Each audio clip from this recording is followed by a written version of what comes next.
Thank you all for joining us for Preparing for Life Postgraduate School, Exploring Non-Academic Career Pathways and Translating Your Skills Set to Prospective Employers Workshop. Joining us today are Chris West, Group Chief Executive Officer, Acadia Healthcare, Katelyn DiBenedetto, Ph.D. Research Analyst, Institute for Higher Education Policy, Joe Protopapa, Director of Career and Professional Development, Lee Business School.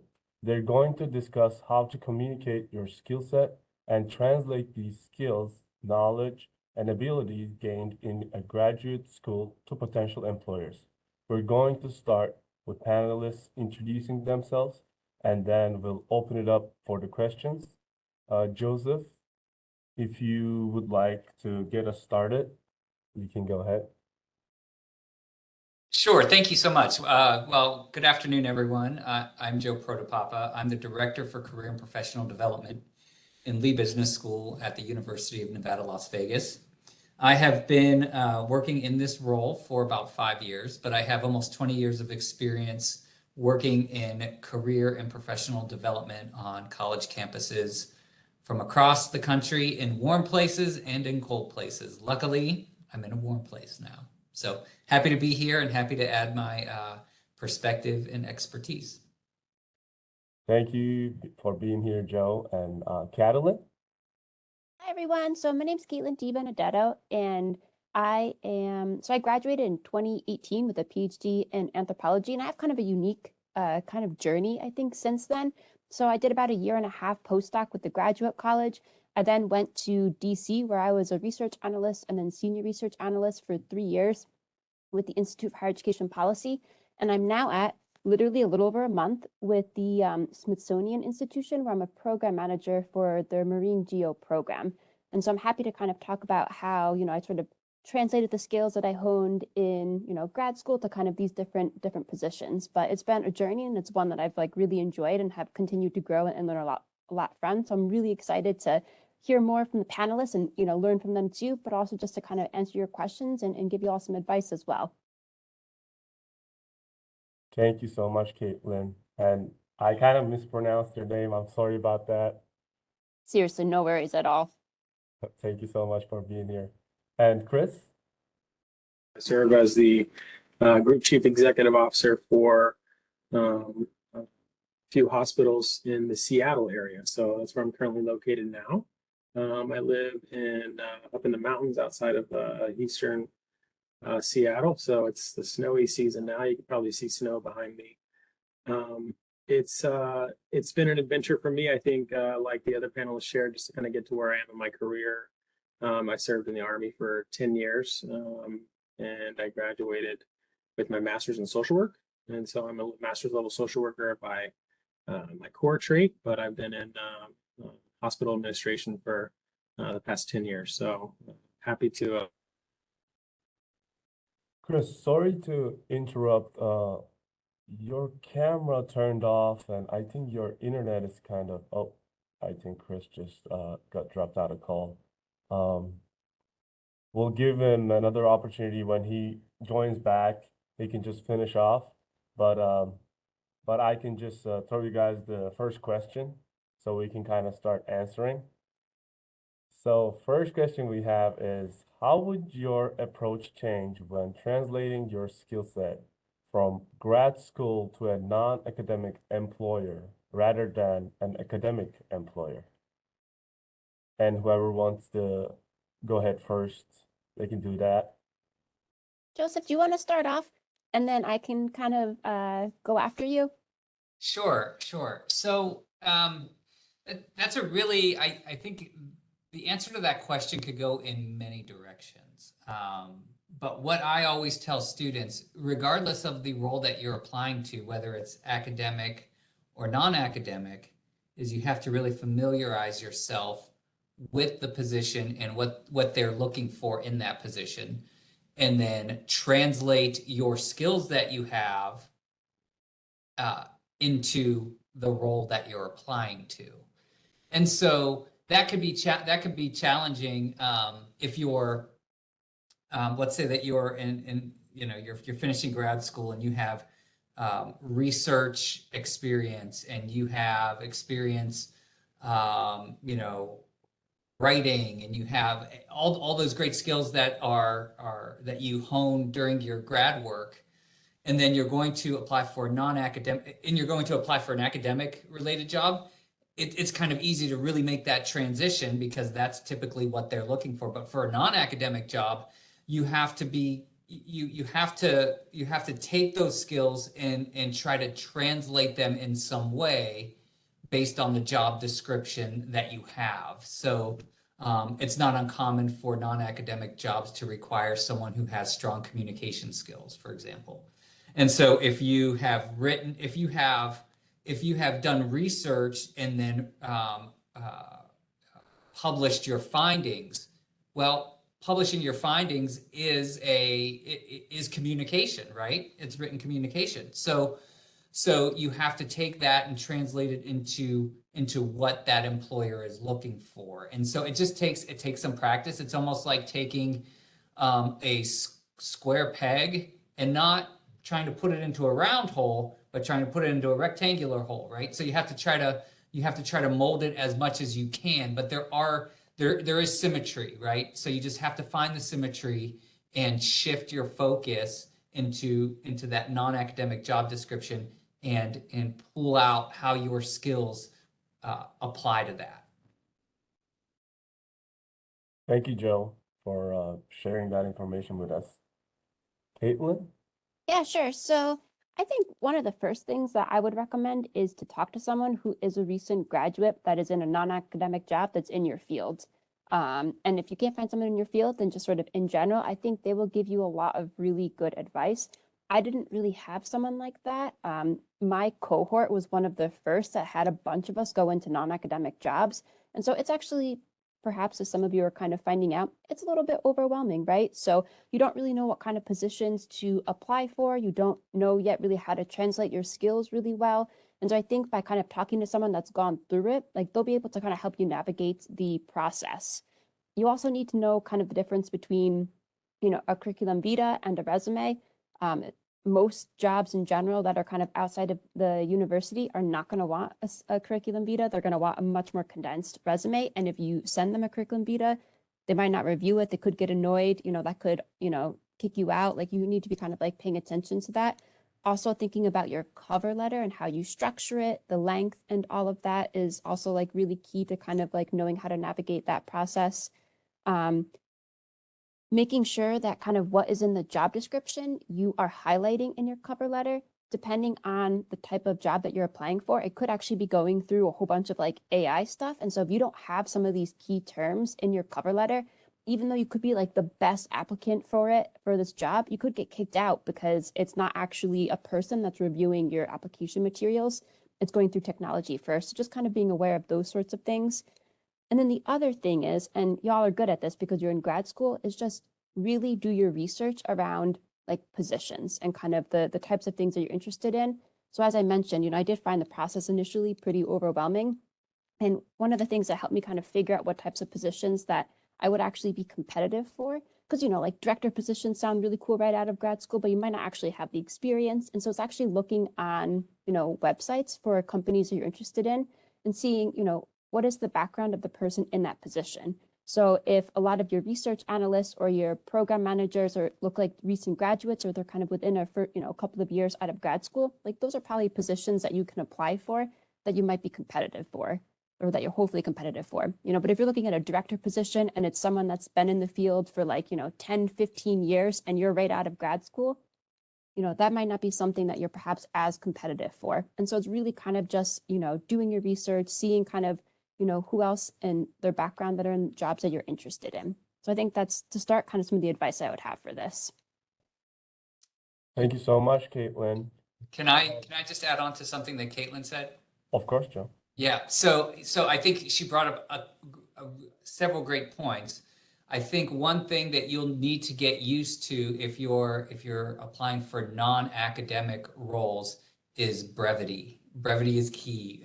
You know, if you're going to apply to a company and you have your vita and it's lengthy, they don't want to see all of that. So working with someone who knows how to construct a resume for a company or a business, something outside of academia is going to be important because those two documents are completely different. And I think some people use those like interchangeably, your CV versus your resume, like what's the difference?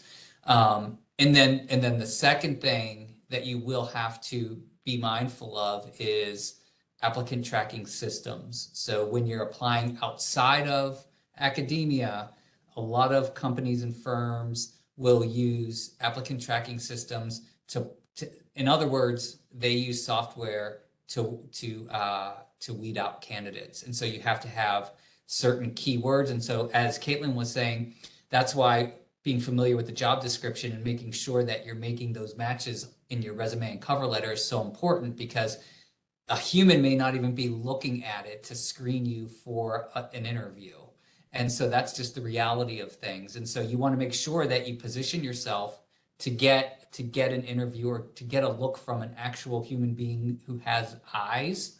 And in order to do that, you have to be aware that a lot of companies and firms use ATS to screen candidates because they get a lot of candidates in a candidate pool. Thank you, Joe. It's like you're waiting for a human review, and before you get there, it's like machines almost. Chris, are you able to Yeah, hear I'm back us? on. I just Oh, okay. keep my camera off. I think that's helping with the bandwidth a little bit. Oh, okay, perfect. You were just mentioning, lastly, you started cutting off after you said we can probably see the snow behind you. Well, Oh we yeah. weren't able to see it. Okay, got it. Yeah. I also serve on the Dean's Leadership Council, so I'm not a UNLV alum, but I lived in Las Vegas for about 5 years prior to moving to Seattle. So worked a lot with UNLV and also continue to serve on the Dean's Leadership Council for the graduate college. So yeah, I think there's a big piece around hiring, training, mentoring, coaching, and a lot of those things that you see in the workforce now don't necessarily revolve too much around the technical pieces of a job. And what I mean by that is when you look to translate your experience, your skills, your knowledge from academic to non-academic, think about the things that are not tangible. Think about the things that are soft skills that are going to translate. So if you had an opportunity to bring a team together, motivate them, provide direction and purpose, and have that understanding of what it means to be a leader, even in a small setting like that, that's something that translates across multiple fields, not even just between academics and non-academics. And so, those are the things that I think employers are really focusing on as a hiring manager for some director positions. Those are things I focus on. And so it's less about where the experience occurred or what the setting was, and more about what did you do with that? What role did you take in those groups? What role have you put yourself in terms of being able to take on additional tasks? So things that I think to translate. I think what the other panelists said are dead on, right? There's so many applicants out there. There's also so many jobs, and so being able to position yourself best to get in front of an interviewer is key. And then once you do that, what are the things that you're going to leave them with feeling? Are you going to leave them with feeling that you're the best at making a widget? Because everybody that applied for the same position you did can also make a widget. But are you the best at communicating to others what your company, for example, does for the community? Are you the best at building a team that's going to have longevity and tenure, and people are going to want to come to work and be on your team or work around you? So I think those are the things that, regardless of the setting that we're in, you'll see others have success as a result of that. What is going to help you stand out from those around? Thank you so much, Chris, for that. Our next question is a student asked me and wanted to remain anonymous. What are some of the biggest challenges of moving from academia into a non-academic career? So if anybody wants to take that question, please go ahead. I can start us off. Okay. So I have a couple of things. So I think one of the things is work-life balance. I think as a graduate student, you are trained to work all the time. That just, you're doing research, it's what you love. And that shouldn't be the case in like a non-academic job. Now, there are exceptions, but you really should establish work-life boundaries, with work. And that was something actually when I first came in to my job at IHEP. I was like, wait, I can take vacation and like don't have to answer emails. And my boss was like, if you answer emails, I'm going to be very annoyed with you. So it's just like small things like that hopefully, when you do go into your first non-academic job, like you have a really good kind of setting where, there's someone that will help you establish those boundaries. I think too, a little bit team versus individual. So especially for any of the PhD students on the call, when you build a project, like, yes, you might be working with people in like different labs, or you might be, mentoring undergraduate students or other graduate students, but it's really your research project and it's kind of like your brainchild. And so, it's really kind of you doing this journey on your own. And that's less the case in a non-academic job. Yes, you'll have time to kind of put pieces together that are, kind of your own, but you're also working on a much broader team too. And so just sort of remembering that interaction that, ultimately, it's not necessarily your work, it's kind of the product of your team's work. And so that can be a little bit of an adjustment.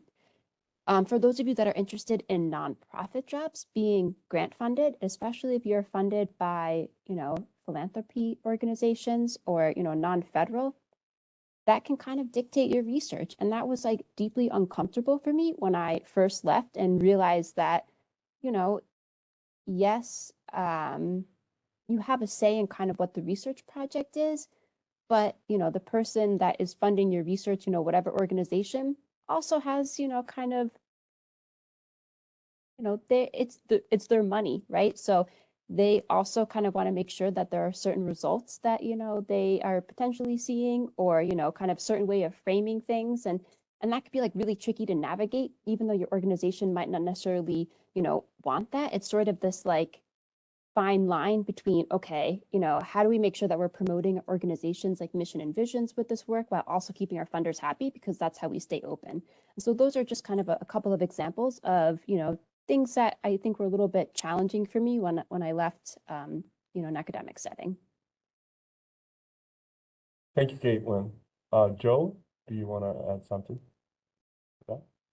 Yeah, so I think it's important to kind of separate the non-academic jobs, right? So there are a lot of jobs that you can go and work for in a business setting for a large corporation or for a large firm, where work-life balance will not be in your favor, right? So there are a lot of, and I'm just speaking from someone who works directly with business students and who has for the last decade. There are a lot of companies who will work you really hard. So that work-life balance, I think, and that's why I like academia. I like having more work-life balance. At least that's from my experience. But then there are also, like, if you're in a nonprofit, if you're working for a nonprofit, you may have better work-life balance. So I think when we talk about academic versus non-academic, I think we have to even like break it down even further, because outside of academia, there are different industries where certainly I think you can have a better work-life balance, but in others it may actually be may not be so advantageous. So it may not be a benefit, so to speak. So I think also another challenge when you're moving from academia to a non-academic career is the focus of your work can change quite significantly. So, and again, I keep going back to business because that's where my background is, but it's about the bottom line. And so when I talk to employers who are recruiting students, whether they're business students or otherwise, their focus on bottom line, on profit, on revenue generation, on expense cutting, on the focus of jobs can be significantly different. Whereas in academia, we don't, I'm not charged with raising money or generating revenue. I do have to watch expenses, of course, but so the focus can be extremely different from an academic career if you're going into a non-academic area. Thank you, Joe. And Chris? Yeah, and maybe it's helpful if I can just get a snapshot of kind of what the majority of folks on the call's areas of study are and kind of what fields they're going into. Anybody can type in the chat, or you can unmute yourself and answer Chris's question. Yeah, so I'll continue to answer the question. If you guys could just maybe type in the chat, that's awesome to hear that we have some mental health counselors, and those of you that are going into behavioral health, qualitative or quantitative finance. Okay, but I think part of what that challenge is, as mentioned by the other panelists, is you're not only working for yourself. I think is a great takeaway there, right? And so while you may be striving to conduct your studies, conduct your projects, it's important to remember that you're always going to have to take it to the next level in whatever field that you're in. So, and what I mean by that is if it's a clinical field, you're going to be responsible for staying up to date with what the latest and greatest therapeutic modalities are. If you're in finance, uh, in the business sector, you're going to be looked at to help assist in making things more efficient and more profitable year after year.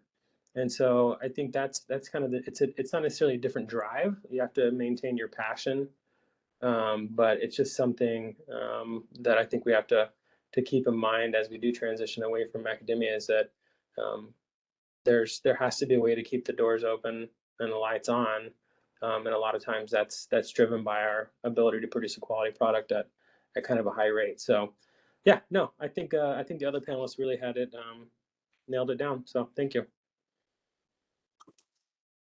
Thank you so much, Chris. I have another question in the chat that asked, one, how to prepare myself to work in research labs at a federal level? And then the second question of this person is career gap matters in non-academic career? I could take the career gap one, and then maybe if one of the other panelists wants to talk about the lab. So we, as a I have about 550 employees that work across inpatient, outpatient, and behavioral day schools. And I come across a lot of applicants that have a career gap, or I'm seeing more and more from a clinical perspective, folks that went to school for years and then took a year off. I interviewed somebody the other day that took a year to travel in their van. I think that as an employer, I find that something that I feel is speaks to someone who's able to look out for their you know for their mental well-being, that they're able to work on preventing burnout. I think a decade ago maybe those things would have been seen as negative. I don't think you see that anymore in the mainstream workforce, because we know from what we've learned in COVID, through remote working and productivity not dipping, from what we've learned, and just having an overall labor shortage where we have got to look out for our employees as our number one resource in getting things done. You want somebody who's also going to keep themselves in check. And so I don't see a career gap as being an issue as it was in the past. I think it's again, it's more of a, if you can explain why that was, if it's that you were, you took a year off to be a parent, or you took a year off to, prevent burnout, or, really seek and find yourself what you wanted to go back to school for, or if it was you took a year off of working to go back to school, or multiple years. I don't think that's looked upon the same way as it historically had been. in previous years. So yeah, I definitely don't see it as a negative, even on resumes I see now, as long as you can speak to why it's there. Okay, thank you so much for that, Chris. And Joe, do you want to take the first part of the question, which was how to prepare myself to work in research labs at a federal level, or if you want to add something on to the second question about career gap? I don't think that I can address the first part of the question simply because my experience is more for is based more in helping business students specifically get into business jobs. But to Chris's point regarding the second part, I think he's absolutely right. And if you follow what's happening in the economy, there are almost 2 jobs for every job seeker currently in the US. Now that is kind of shrinking, the gap is shrinking, but it's still almost a 2-to-1 advantage for job seekers. There's 2 jobs for every 1 job seeker. So what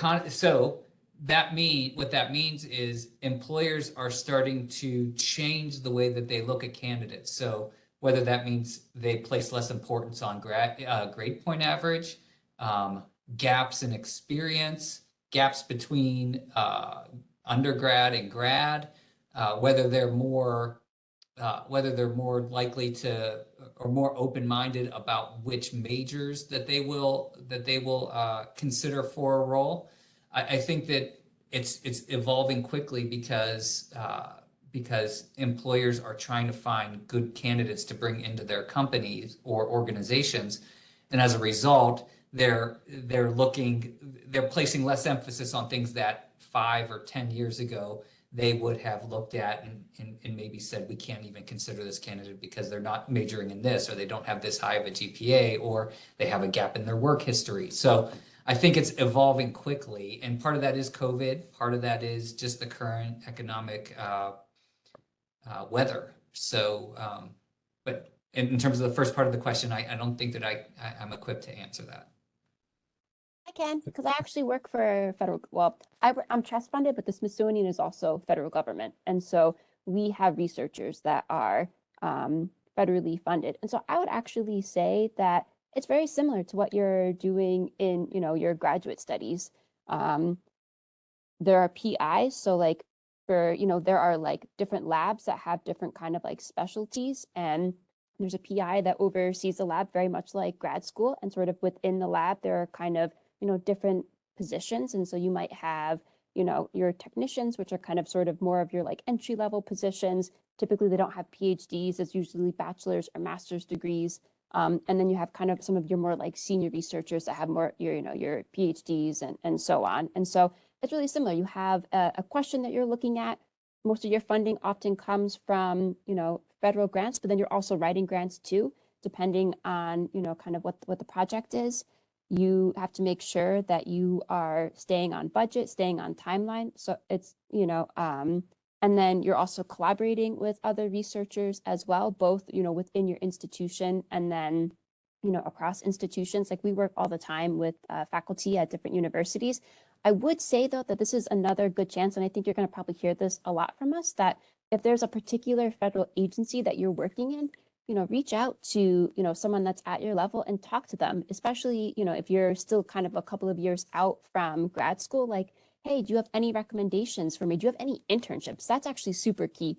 If there's an agency that has an internship and that you can get in, like that is one of your best ways of kind of getting your foot in the door and really seeing how something outside of a university operates. But I think generally just continuing to hone your skill, and I think in that case too, honing your technical skills will be critical if you're interested in research positions. But yeah. Thank you all for your answers and expertise. We can move on to the next question. And the next question is, graduate school often entails teaching, researching, intense writing, and giving professional presentations. Which of these parts of my experience should I market most strongly in my resume, cover letter, and interview? If anybody wants to go ahead and take that Start. question. Okay. Unless someone else wants to. Thank you, Katelyn. Okay, so I would say this is really where it depends on the type of job. So for example, if you are looking at like an education specialist job, you're going to really want to emphasize your teaching and probably also your research, right? Because that's what they're going to be looking for. They're going to be looking for someone that is creating curriculums, that has kind of that experience working, with, whatever kind of level of students you're interested in or the community. But if you're in a like very strict research position, it might be better to, only emphasize like your research skills or, really focus on your research skills. But if you're in a program, if you're looking for a program management position, then you're going to want to kind of tailor your, you know, cover letter to sort of whatever's in the job description. So they might have you, to be doing budgets and maybe some research still, any type of engagement with the community. And so I think in that case, it's a little bit hard to answer, but it's really, again, going back to, what's in the job description. And those are the types of, what jobs you're interested in. And those are the skills that you really want to hit on. And you could be kind of applying to all different types of jobs and, make sure you tailor your cover letter to those jobs. Don't just write one cover letter and think that you can use it for all these different jobs. Like if it gets to a human, they're going to probably notice that it's not tailored to their job. But also, again, like each job is unique and you want to make sure that you are representing yourself in the strongest way possible by tailoring your experiences to, that position. Thank you, Katelyn. Chris, do you want to take on from here? Yeah, no, I think that's the critical piece, the takeaway for me in that discussion too is the cover letter really, to your point, Katelyn, it has to be tailored. I mean, I think we're moving from a phase of applying to every job that you can get your hands on and hoping that one calls back to you need to pick the job that you really want, take the time, invest time and resources into researching the job, who works there, what's the company about, and put that in your cover letter. I mean, you can find out a lot about a company by the teams that work there. If you're not on LinkedIn, you should be on LinkedIn. If you're a potential employee, a lot of employers are on there. You can look up and see who's working at that company, what is their background, where did they come from in terms of academia, what level of education did they have, and a lot of times that'll help you frame what's important to the company. Some companies, there's a minimum requirement for education or a minimum requirement for service, and but the focus is more on the opposite. And so understanding, I think, what those things are is important in gearing your cover letter towards that. I think if you're applying for a leadership position, focusing on those things I spoke about before, when are the opportunities you had time to lead a team? When did you present in front of someone? That's a key a key skill that there's not a lot of people that get the opportunity to do that. One, and two, there's not a lot of people that have the ability to do that. And so I think those are the things when you would kind of look internally and say, okay, what are some things that from a leadership perspective, if I'm applying for a supervisory role, what are some things that I did in academia that I want to point out in my cover letter that shows a task was put in front of me, I pulled a team together, and was able to get it done. So yeah, no, I think that's a great question. Thank you so much, Chris. And lastly, Joe. Yeah, I think Katelyn and Chris covered it for the most part. I don't have much to add other than that I agree with them. I do think that one thing that I don't think it's a lost art. I don't know if it was ever found to be lost, but networking is really important. So Chris mentioned LinkedIn and trying to, research people who are working for that organization, who may be in similar roles in that organization. I think and then looking at their background. I would even take it a step further and reach out to them, and try to link with them, or try to find people in positions in that industry who may have attended the university that you're graduating from. Any sort of experience that you can align with, that you have with what others that might be able to provide valuable insight to you also have.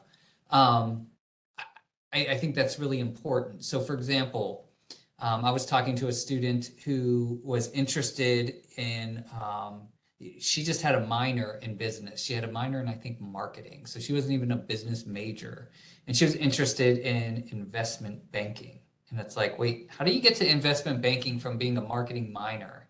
And I think she had I think her major was in the sciences. And it's like, so now I have to figure out, like, if why are you interested in this? But she really was trying to explore to see if that was even an option for her. She just had what she had heard about investment banking was of interest to her. And so what I coached her to do is try to find people who work in that industry in investment banking, who are connected to people that you know in your LinkedIn network, and ask for a warm introduction, so that you can do some exploration, get in touch with that person who works in investment banking or whatever type of career you're looking for, and you can start to gather information. Because the more information you have, the easier it's going to be to then decide what to emphasize on that cover letter, on that resume, when you get into an interview. You always want to make informed decisions in life. And so collecting information is super, super important. And that's one way to do it, is leverage your network, leverage people that you can identify that may be willing to help you. And then deciding, this is what I should emphasize in my career documents when I'm applying to XYZ job. Thank you, Joe, and thank you all for your inputs. Another good question is, if I plan on pursuing a non-academic career, what sort of career, professional, and leadership development should I prioritize while still in school? I think communication skills is a big one. We talk about those soft skills. The other piece, I think, that is not necessarily overlooked, but I think maybe undervalued, is just basic professional communication etiquette. And I'll give you an example. There's one of the reasons that I chose to participate and support the graduate colleges. UNLV does things that a lot of other universities aren't, and that's preparing our students with the soft skills that they need, such as interviewing, resume writing, financial planning. But we also talk through, other things that are kind of becoming a lost art, and that is kind of that professional etiquette. And so I think just understanding what it means to be in a professional workplace. Academia is a very professional setting as well, but understanding the difference between, kind of similar to the difference between a CV and a resume. What's the difference between sending an email to your research team or your professor versus sending an email to a colleague or your leader? And I will tell you, one of them only probably has 2 to 3 lines, or the other one's 2 to 3 paragraphs. And so I know we talked about brevity already, but I think those are the things, just from the soft skills perspective, communication, teamwork, the principles of those things, but understanding just the basic professional etiquette, I think, in workplace attire. Those things are going to go a long way when you get in front of somebody for your first interview. So, yeah. Thank you, Chris, for that. Joe, do you have something to add on in addition to that? No, I think I think Chris makes some great points. I don't really have, I mean, I think that's great. I think he was very succinct, and his insight is well said. Thanks so much, Joe. Katelyn, do you have something to add? Yeah, I think Chris made great points. I think the only thing that I found really helpful is I was really heavily involved in GPSA. And so, you enter the workplace and there are a lot of politics. And I think that really kind of gave me insight into how to start navigating all of the different kind of levels of politics that you'll see. And so I think if there's an opportunity, you don't necessarily need to join GPSA, but if you are part of an organization outside of school, like volunteering in the community, kind of, start to kind of pay attention to those sorts of things, because being able to navigate politics will give you a lot of success in no matter what job you do. But that's just one tidbit. And it's something that Katelyn just said just spurred something in me. So I think if you want to if you want to pursue something without knowing where you're going yet, I think there are some overarching skills and characteristics that I think span across every industry that you could prepare for. So anything that, so for example, if I was talking to a business student who was interested in a career in technology, if it was a management information systems type of student, and they wanted to go into a tech area, well, then having experience with Python or SPSS or whatever, those technical skills would be valuable. But of course, that's a very narrow focus. If we're just talking about what can you do to prepare, regardless of what non-academic area you're going into, I think Chris already mentioned communication, and Katelyn mentioned being savvy in how you navigate relationships and potential political pitfalls. I think leadership and management are two areas that I would encourage everyone to look into if they're thinking about a role anywhere, really, if it's academic or non-academic. And there are distinct differences between management and leadership. And so anything you can do to sharpen your leadership or management skills, management of people, management of organizations, and then leadership, of course, within an organization, I think can be very valuable regardless of where your career takes you. Can I Thank you add for two that. more things? Yes, of course. Okay, cool. So, we're talking a lot about kind of how to prepare, but don't, obviously it's important to prepare, but you're not going to go into your first job knowing everything. And so I think, that's part of, you're going to continue learning throughout your entire journey in whatever jobs that you choose. And so, just remember that, like, if there are certain skills or software that, it's on the job description you might not necessarily have, show how you have kind of complementary skills, right? So show how you're very easily able to learn new software or whatever the case may be. So that's kind of one piece. And then the other piece is that depending on the type of job that you're interested in or the field, there are programs that are designed to train recent graduates. So like the federal government has one, the UN has one, the World Bank has one. So there are sort of these, depending on your industry, look for these opportunities where, there are kind of these career paths that are designed to get you into these big organizations too after graduate school. Thank you for all you guys' inputs once again. This question goes back to the previous one that I asked. What might job recruiters see as potential weaknesses of someone moving from graduate school into a non-academic career? How can I assuage those concerns? Katelyn, do you want to answer that one? I can start.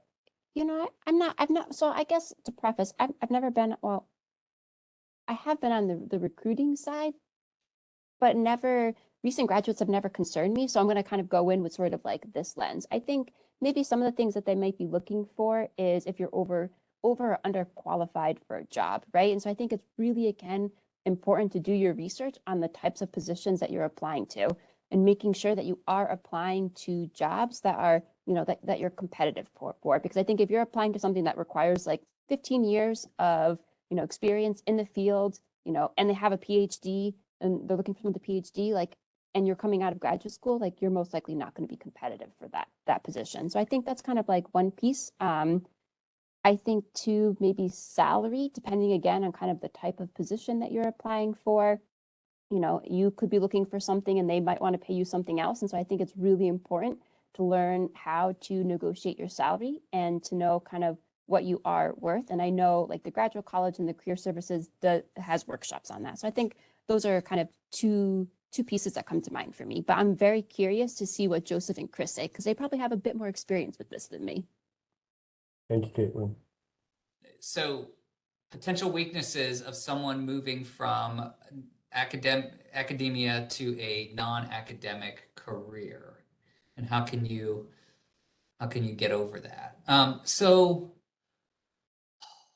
I think the challenge I think the challenge may be experience, right? So in a lot of careers outside of academia, so what we tell students who are going into careers that are not in academia or non-academic careers is you need experience to be competitive. So if you're, for example, if you're an accounting major who is going to go and work in tax when they graduate, well, you need to do an internship. You need to be part of the VITA program on campus to do tax returns for people in the community. You need to build that experience that's relevant to the types of jobs you're going to be applying to. Now, if you're in an academic role or you're getting your graduate degree and you want to shift from academia to non-academic, it's kind of hard to get that relevant experience because right now your world is not a non-academic world. It's an academic. You're in the academic world. So how do you get past that? Because a lot of non-academic jobs, in order to get to the top of that, to get to the top of the candidate list, you have to set yourself apart by having relevant experience. So I think the way to get around that, and it does take some massaging, is to take what your background is and figure out how to maneuver it to make it relevant to the type of job you're applying to. It's very labor intensive because for each job that you look at and that you apply to, that may mean not only a separate cover letter, which you have to do, but also revamping your resume potentially for each job you apply to emphasize different pieces of your experience. So you don't have to have one-to-one experience. You don't have to say, well, you're looking for someone who has marketing experience and has worked with social media, and I have marketing and social media experience. You don't have to have a one-to-one match, but you have to be able to take the experience that you have and maneuver it in a way where it's relevant to the job that you're applying to. That's what I would say. I mean, that's what employers look at. Employers look at past experience. And even for students who are coming out of grad school who have been studying there, for the last 2 years or 4 years or whatever, it's something that you can't get over, but you can take what you have done and maneuver it in a way and frame it in a way to make it relevant. Thanks so much, Joe. And lastly, Chris, do you have something to add on? No, yeah, I think that's head on. I think as someone who does hire a lot of staff that come straight from academia, whether it's my doctors who come straight from a residency program or hiring clinicians straight out of school, I say that, Nicole, if you want to move to Seattle when you graduate, I'll hire you. So, I think to the point that there is going to be a difference in what's the best way to put it? What your productivity is expected to be. And so I think the rate of and pace of work maybe that maybe the product that you're producing in academia is the same at the end of the day, but the rate at which it needs to be produced when you start to work a non-academic job or coming straight out of school escalates. And so, for an example, in a residency program as a physician, the bodies that govern residency for psychiatric students cap them at like 7 or 8 students a day. So not students, patients a day, patient contacts. And so I know anytime I interview a resident, my first question is, well, it's a learning environment. You also spend time in class. You also spend time with an instructor. You're shadowing somebody. The clinical contacts are limited.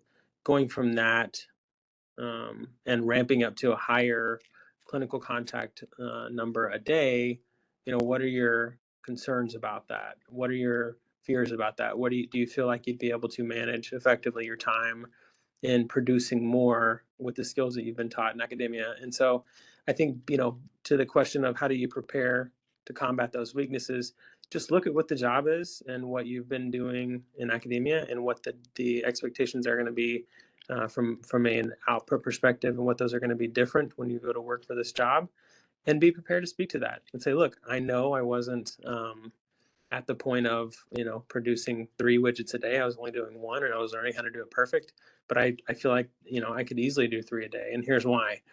I'll give you an example. Personally, I became a CEO for the first time when I was 30 years old, and I remember sitting in my interview saying, there are going to be some things that I encounter that I have no idea what to do. And there's no way I could have possibly been in every single situation by the time I was 30 that a hospital CEO would face. But you have my word that I will not make a decision without asking for guidance and reaching out for help, and understanding what the consequences are of those decisions. So a lot of employers want to hear that. They want to hear that you are humble and you have some humility around.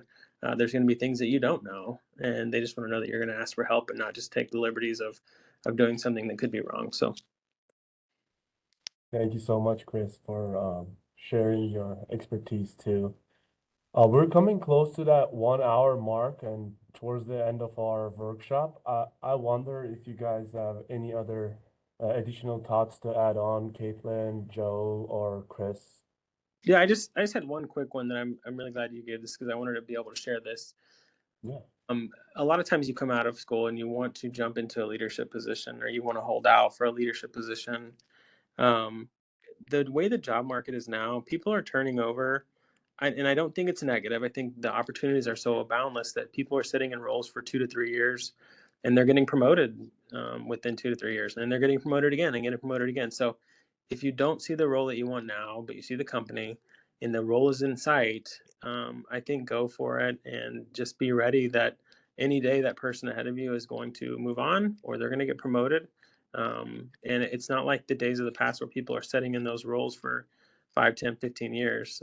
Things are changing quickly. I don't think it's a negative thing. I think people are reaching their potential and moving on to the next level quicker. And so I would just caution you with that if you don't see the perfect role for you when you go to get out into the non-academic world, it's okay to take a chance somewhere, learn the business, understand what those relationships mean, and then be ready to jump whenever that opportunity comes. So Thank you so much, Chris. I think that was a wonderful advice. Anybody else?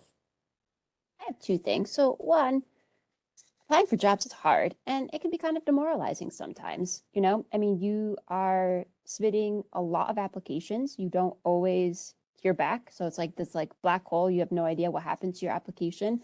Then you start going through the interview process and you might think that it went really well and they select someone else, and take the space to be like, that is not fun, but then press forward, right? So each opportunity, each rejection, each cover letter you're tailoring, each resume you're tailoring, these are only making your application materials that much stronger, and you're gaining so much experience through the interview process. And so just try and keep that in the back of your mind, that you are going to land a position, and and kind of all of the rejection and sort of the frustrations that you feel, it will be worth it.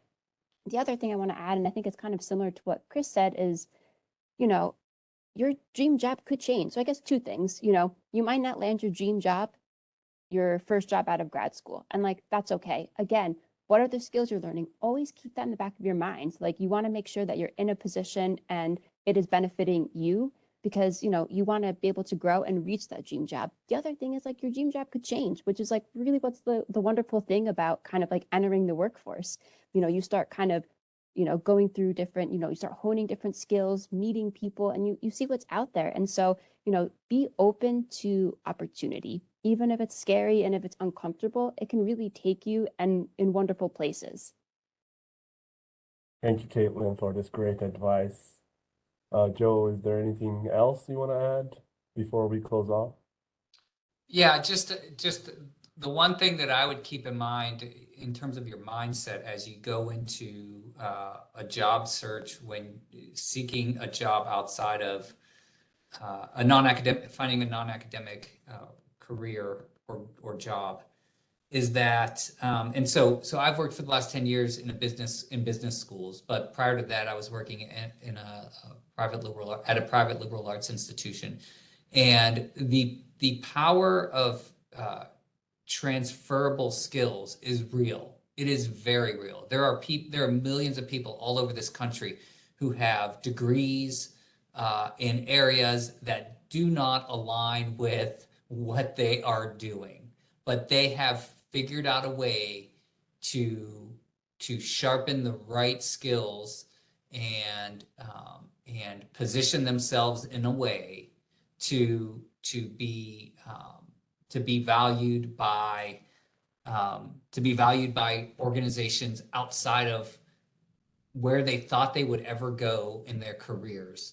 And so what I'm saying is transferable skills transfer from industry to industry. And so you have a lot of things in your toolkit that you've collected over the course of your academic career, and they do apply to other areas outside of academia. It's just a matter of figuring out the best way to position yourself and use those tools that you've gained to find your way into a non-academic role. And again, something that Katelyn said at the beginning, finding people who can be exemplars, whether it's someone who has made that jump or someone who currently works in a career that you're interested in. Finding professionals, finding people who can help guide you is a super fantastic idea. Just because your career path may not be super clear doesn't mean you won't find success. Thank you so much, Joe, for this great advice as well. Then to close off, before we end today's session, we would like to thank to our presenters, Chris West, Katelyn, DiBenedetto, Joe Protopapa, for sharing their time and expertise with us today. And thank to all of the participants that joined us today. Before you all log off, please take a few moments to fill out this workshop feedback survey that I just dropped in the chat. And I hope everyone has a great rest of the day. Thank you so much for sharing your time and expertise, guys. Thank you so much. Thank you. Good luck, everyone.